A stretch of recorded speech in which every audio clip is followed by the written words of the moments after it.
Hi, and a warm welcome to this week. This week we'll explore where the monkey mind spends its time and how it affects our mood. To illustrate this, let's have a look at two scenarios.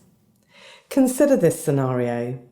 You're at work and you learn that your boss would like to meet with you later that day for a feedback session regarding your performance. During the session, your boss provides some less than positive feedback.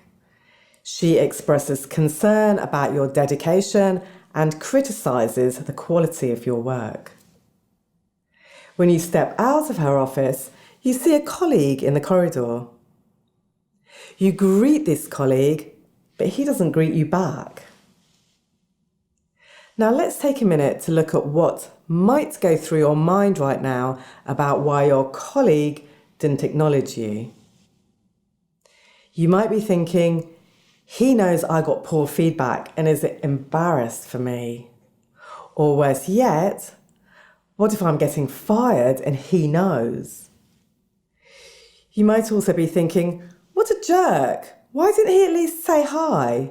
Or, is he avoiding me because I did something earlier that angered him? You can see here how the list of negative thoughts can spiral on and on and on. Now let's consider an alternative scenario.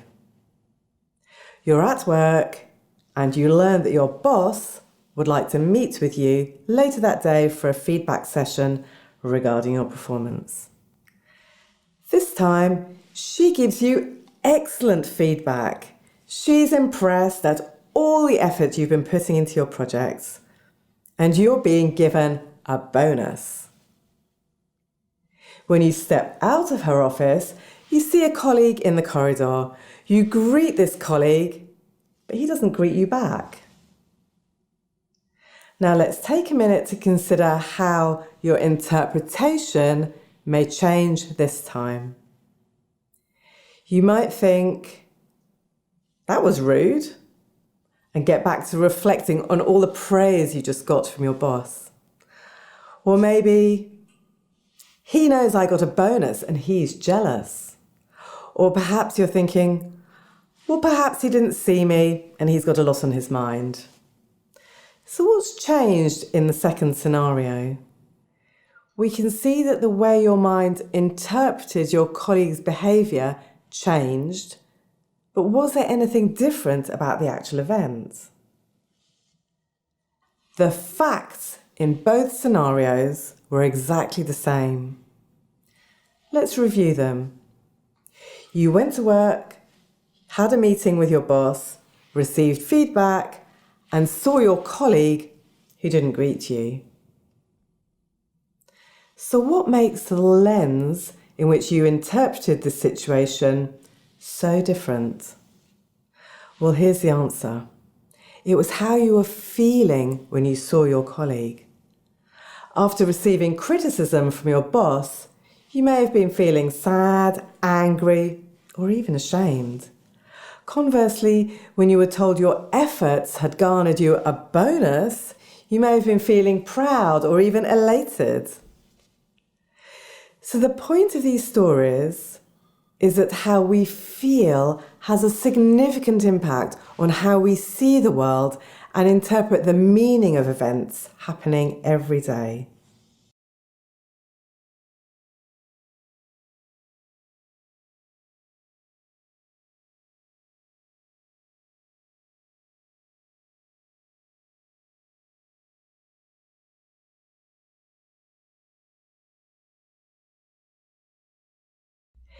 Did you know there's actually value in unpleasant experiences? It's good to acknowledge that we humans are genetically programmed to observe and interpret things negatively. As a species, learning from dangerous experiences has been necessary for our survival. Had we not remembered that eating berries from a certain bush was deadly, we wouldn't have survived. The brain developed so that situations interpreted as negative produce more neural activity than positively interpreted situations. Negative events are more quickly and easily stored in our long-term memory than positive ones. In studies, for example, when people are shown various facial images, they're able to identify angry faces more quickly than happy ones. Researchers have found that the body generally reacts more intensely to something interpreted as a threat rather than something pleasant. Our brains are wired to scan, remember, and react to unpleasant experiences. So when you discover yourself thinking negatively, you don't need to beat yourself up about it. It's part of our nature. It's called the negativity bias of the brain. To help us remember this, neuropsychologist Rick Hanson coined the phrase, "The brain is like a Velcro to negative experiences and Teflon to positive ones." When you add low mood, anxiety, and distorted thinking to our natural negativity bias, you can see how easy it is to spiral downward.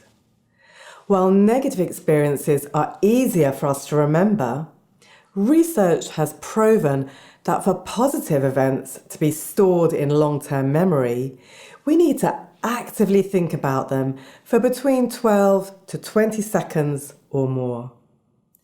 That's good news, because as we learned through neuroplasticity, we can change our brain, and that will change our experience. In this program, we have practices designed to balance our brain's negativity bias.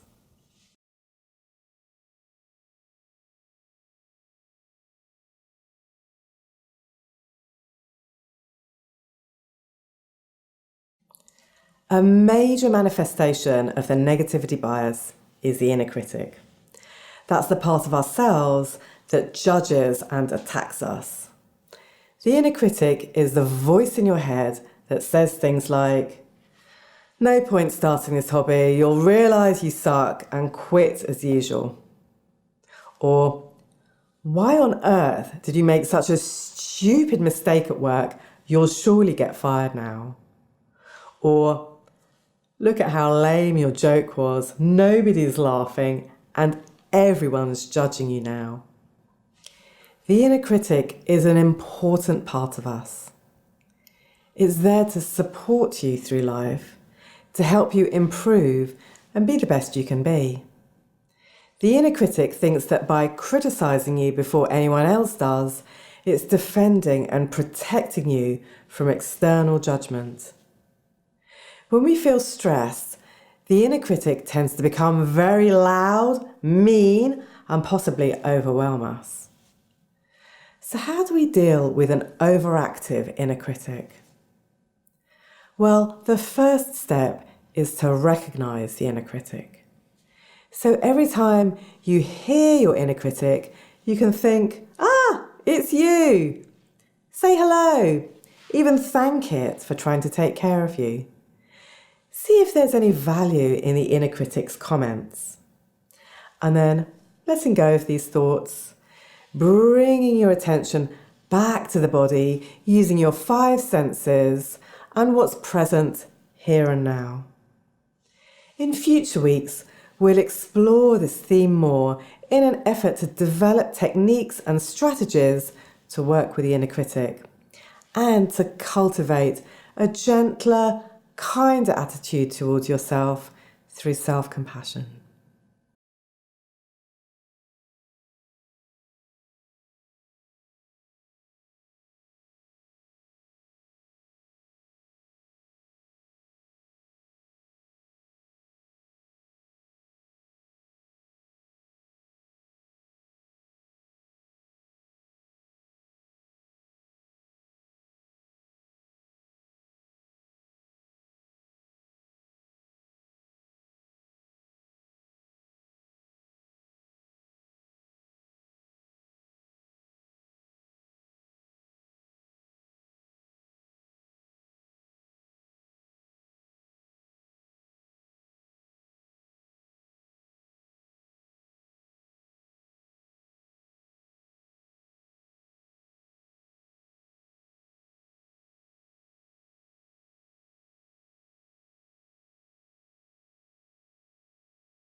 The first step to interrupting the negativity spiral is to be aware that negativity bias exists. This is part of the functioning of the human brain, which gets activated further when we feel tired, stressed, or overwhelmed. The second step is to train the ability to pause. When we pause, we notice our thoughts. We can question, is what I'm thinking absolutely true? Is it a fact or an interpretation? Is there negativity bias obscuring how I'm thinking? If so, is this negativity bias amplified by my mood?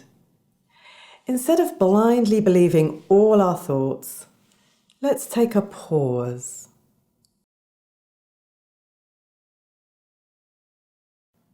The third step is learning to use the breath and body sensations as an anchor for attention to notice what's happening now in the present moment. In this way, our breath and body are resources to switch out of autopilot while tuning into the present moment. With time and practice, learning to use these anchors will help you get some distance from your thoughts. Finally, we'll explore different methods and techniques that help us pause and step away from negative spirals and our inner critic. Please contact your personal therapist if you need additional help or support. The therapist is there to help you get the most out of the program. I wish you all the best for the week.